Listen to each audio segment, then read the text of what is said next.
question isn't what are we going to do, the question is what aren't we going to do. What is sin and why does God hate it so much? One thing that I've had this big revelation about is that sin is actually not just doing a bad thing.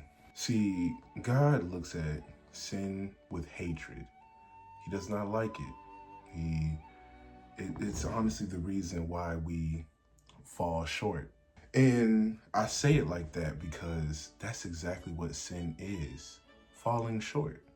Sin is actually an archery term for not making it to the target. So when you pull back the string of a bow and it doesn't make it, it actually hits the ground before it even gets to the target. That's it falling short, and that would be qualified as a sin. See, the one thing that I learned the difference about is that when we pull the string and we miss the target entirely, that's not a sin, it's a fail. And the thing about a fail is just like a sin. The only difference is it took effort in order for you to fail. And the reason why failing is different from sin is because with failure, you now have data. Not too long ago, I have built this schedule in order to really gain a better grasp on life. It was to go to the gym, and instead of going in there for 45 minutes, I'll go in there for an hour and a half. But I also wanted to include running on a treadmill. The thing was that I went there too late. I have to wake up early in the morning the next day. The way I did is that I still went to the gym. The only thing is that I couldn't stay as long as I wanted to. See, the thing about that is that's not a sin. That's failure. And that failure has let me know with the data is that I need to go earlier, get it out of the way, and then I'll be able to get the proper workout that I want. See, but with sin is quite literally like what almost happened here today. I told myself I wanted to make this video, but what happened was I ended up watching a different video on my phone and ended up just wasting about 20 minutes before I even got to it. See, if I didn't do this today, that would be a sin because I let distraction stop me from creating. That's the true difference between sin and failure. Sin is not just lust, greed, wrath, slothfulness, pride. It's not just the 7 deadly. It's not just the stuff that affects other people and yourself. It's quite literally not being a man of your word. And as we know for God, God is the man, the being of him, it's all his word. One thing God always said he's gonna do is that his will be done. It will happen. He makes it happen. And God knows you.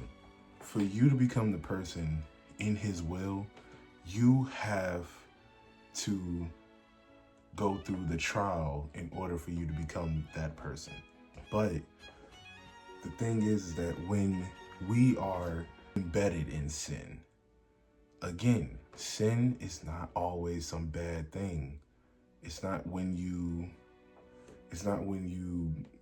watch that crazy video, even though yes, that is a sin.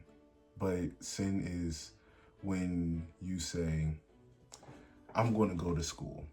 I'm going to get a degree and get a great paying job and become the best business person ever. And then a couple of days go by. All you did was look at the home screen of the school. Weeks go by. You still working at that Taco Bell. Months go by. And you going through the notions all over again of, I'm ready to succeed. That's sin. That's how the devil works.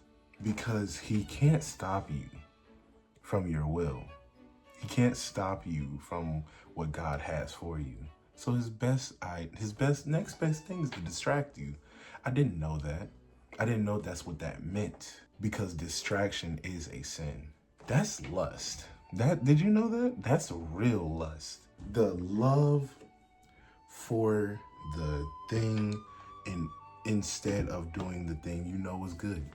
I didn't know that. And in reality, when we get this idea out of our mind that sin is just this bad thing that we do that makes us walk further away from God, when in reality, sin is just not being a man of your word. Sin is quite literally falling short to your actions. It's not always doing something bad. It's putting something before your purpose. It's putting the club, it's putting other people, it's putting what God has said for you to do. It's not even always just God. It's something that you and God share in common with each other. Y'all both want the same thing for the world, and instead you tell yourself, I can't do that. I can't do that right now. I'm not ready to do it right now. But I think the craziest part about it is that we're always ready to do it, because we wouldn't have the idea if we weren't ready. And one thing that I learned is that I learned this from Tyler, the Creator. Tyler, the Creator made a show called Loiter Squad. And the cool thing about him is that he said to himself that he was going to do all these things, going to make his own festival, going to make his own beats, his own magazine, all of that. And what he did is that he did what he could at the moment he was sitting at. And that was the thing that made everything happen. He was just making vines, and he was able to make Loiter Squad. He was taking pictures and recording him and his friends doing skateboard stuff. And he ended up getting, I think it's LaFleur. And then being one of the biggest music sensations of today's age. That was his old festival. And it all started because he put in the effort and the repetitions at the spot he was at the point before where you see him now. Now, I want you to understand, it don't take much in order to get in front of this camera. I put a shirt on, and now I'm here telling you about sin. I may not have the super cool white background. It's off-white, it's beige, whatever that is. Got deodorant right there. But this is just the beginning. The beginning doesn't look like the finished product. It never does. At the end of the day, that cake you got from the box was a powder at first. But until you put everything together, boom, you get exactly what you asked for. Instead of looking at sin as this thing you run away from, look at it as this thing you conquer. Sin is more than just falling short to temptation. It's not keeping your word. That's pretty much it. It's all about making you proud.